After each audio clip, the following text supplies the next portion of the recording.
Welcome to Share Inspirations, guys. Today I wanted to share with you one of my favorite winter flowering perennials called Hellebores. Now, these are very famous winter flowering flowers, also known as Christmas rose, and they can be grown in three different ways that I have found. You can grow them from seed, you can grow them from plant divisions, and you can also purchase a plant at the nursery and of course go that route. And I'm going to go talk about all three of the ways to grow. The number one way is with seed.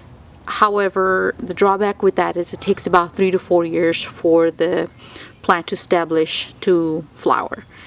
And I don't have that kind of patience.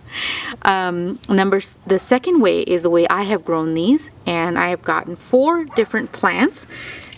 I have, see right here, 1 and 2 and 3 and 4. I got these as divisions last year in late September from one of my plant exchanges, and I've planted them. They seem to be a little bit slow going. However, every single one of the plants have shown growth.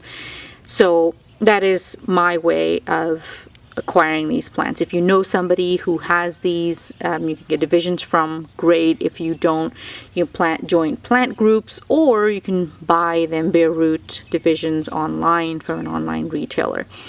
And of course, the third way is to obtain the full-on grown plant. Now, the drawback with that is it can be costly if you want a few plants. I would like these to flower for me, and as you can tell, there's some buds. I see 2 buds, 1, 2, actually 3 and 4 buds, 4 flower buds.